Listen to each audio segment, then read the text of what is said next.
The Word of God. Luke chapter 15 verse 1 to 3, to 11 to 32.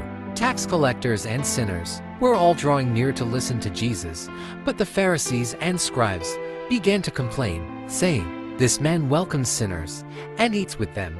So to them Jesus addressed this parable. A man had 2 sons, and the younger son said to his father, "Father, give me the share of your estate that should come to me." So the father divided the property between them.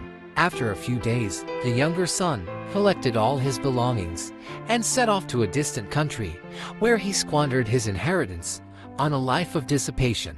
When he had freely spent everything, a severe famine struck that country, and he found himself in dire need. So he hired himself out to one of the local citizens, who sent him to his farm to tend the swine. And he longed to eat his fill of the pods on which the swine fed, but nobody gave him any. Coming to his senses, he thought, "How many of my father's hired workers have more than enough food to eat? But here am I, dying from hunger. I shall get up and go to my father, and I shall say to him, 'Father, I have sinned against heaven and against you. I no longer deserve to be called your son. Treat me as you would treat one of your hired workers.' So he got up and went back to his father. While he was still a long way off, his father caught sight of him and was filled with compassion. He ran to his son, embraced him, and kissed him. His son said to him, 'Father, I have sinned against heaven and against you. I no longer deserve to be called your son.' But his father ordered his servants, 'Quickly, bring the finest robe and put it on him. Put a ring on his finger and sandals on his feet. Take the fattened calf and slaughter it. Then let us celebrate with a feast, because this son of mine was dead and has come to life again.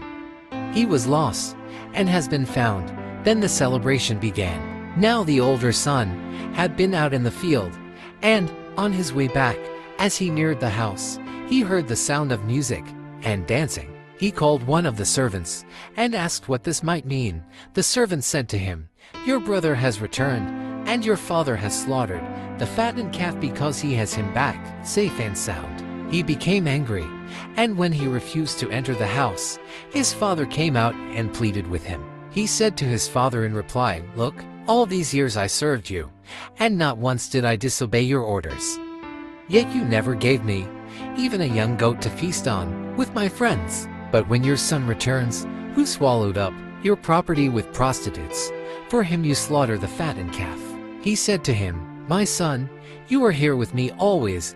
Everything I have is yours. But now we must celebrate and rejoice, because your brother was dead